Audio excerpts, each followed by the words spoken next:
ಪ್ರಸ್ತುತ ಜೈಲಿನಲ್ಲಿರುವ ಆರೋಪಿಗಳಿಗೆ ಅವರ ಕೆಲಸದ ಅನುಭವಕ್ಕೆ ಅನುಗುಣವಾಗಿ ಸರ್ಕಾರದಿಂದ ಸಂಬಳ ದೊರೆಯುತ್ತದೆ. ಅಪರಾಧವೆಸಗಿ ಜೈಲಿನಲ್ಲಿರುವ ಕೈದಿಗಳು ತಿಂಗಳಿಗೆ ದುಡಿಯುವಷ್ಟು ಶಿಕ್ಷಕರ ಗೌರವಧನ, ಅಂಗನವಾಡಿ ಕಾರ್ಯಕರ್ತೆಯರ ಗೌರವಧನವೂ ಕೂಡ ಇಲ್ಲ. ಅಪರಾಧಿಗಳಿಗೆ ಅಧಿಕ ಸಂಬಳ, ಸುಶಿಕ್ಷಿತರಿಗೆ ಕಡಿಮೆ ಸಂಬಳ. ಸರ್ಕಾರದ ಕಾರ್ಯವೈಖರಿ ಬಗ್ಗೆ ಬೇಸರ ಮೂಡಿಸಿದೆ. ಈ ಸಂಬಂಧಪಟ್ಟಂತಹ ಸ್ಟೋರಿ ಇಲ್ಲಿದೆ.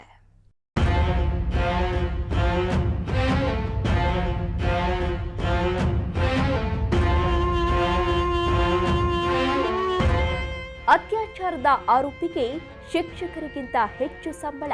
ಪ್ರಸ್ತುತ ಜೈಲಿನಲ್ಲಿರುವ ಆರೋಪಿಗಳಿಗೆ ಅವರ ಕೆಲಸದ ಅನುಭವಕ್ಕೆ ಅನುಗುಣವಾಗಿ ಸರ್ಕಾರದಿಂದ ಸಂಬಳ ದೊರೆಯುತ್ತದೆ.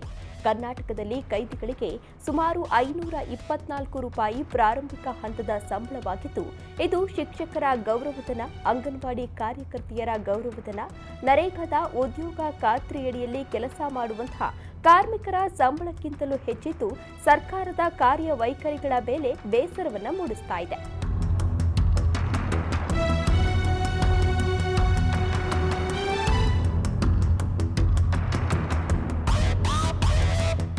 ನೂರಾರು ಹೆಣ್ಣು ಮಕ್ಕಳ ಮೇಲೆ ಅತ್ಯಾಚಾರ ಎಸಗಿ ಜೈಲಲ್ಲಿರುವ ಅತ್ಯಾಚಾರಿಗಿಂತಲೂ ಕಡಿಮೆ ಸಂಬಳ ಪಡೆಯೋದು ನವಸಮಾಜದ ನಿರ್ಮಾಣದಲ್ಲಿ ಪ್ರಮುಖ ಪಾತ್ರ ವಹಿಸುವ ಶಿಕ್ಷಕರು ಎಂದರೆ ಅದು ದುರಂತವೇ ಸರಿ.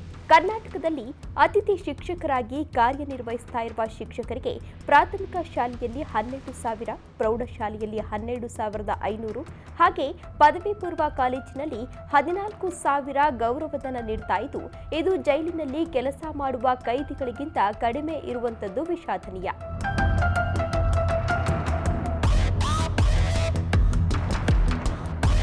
ಇನ್ನು ರಾತ್ರಿ ಹಗಲೆನ್ನದೇ ಸಂಬಳ ಹೆಚ್ಚಿಸಿ ಎಂದು ಫ್ರೀಡಂ ಪಾರ್ಕ್ನಲ್ಲಿ ಧರಣಿ ಕೂರುವ ಅಂಗನವಾಡಿ ಕಾರ್ಯಕರ್ತೆಯರಿಗೆ ಹಾಗೂ ಅವರ ಸಹಾಯಕಿಯರಿಗೆ ಕ್ರಮವಾಗಿ 12,000 ಹಾಗೂ 7,000 ಗೌರವಧನವನ್ನು ಸರ್ಕಾರ ನೀಡ್ತಾ ಇದೆ. ಹಾಗೆ ನರೇಗಾದಡಿ ಉದ್ಯೋಗ ಖಾತ್ರಿ ಯೋಜನೆಯಲ್ಲಿ ದುಡಿಯುವ ಕರ್ನಾಟಕದ ಕಾರ್ಮಿಕನ ದಿನಗೂಲಿ 370, ಅತ್ಯಾಚಾರಿಗಿಂತ 154 ರೂಪಾಯಿ ಕಡಿಮೆ ಸಂಬಳ. ಇಲ್ಲಿ ಕಷ್ಟಪಟ್ಟು ನ್ಯಾಯಯುತವಾಗಿ ದುಡಿಯುವ ಕೈಗಳನ್ನು ಬಲಿಷ್ಠಗೊಳಿಸಬೇಕಿದ್ದ ಸರ್ಕಾರಗಳು ಸಮಾಜದಲ್ಲಿ ಕುಕೃತ್ಯಗಳನ್ನು ಎಸಗಿ ಜೈಲಿನಲ್ಲಿರುವ ಆರೋಪಿಗಳಿಗೆ ಹೆಚ್ಚಿನ ಮನ್ನಣೆ ನೀಡುತ್ತಿರುವಂಥದ್ದು ಖಂಡನೀಯ.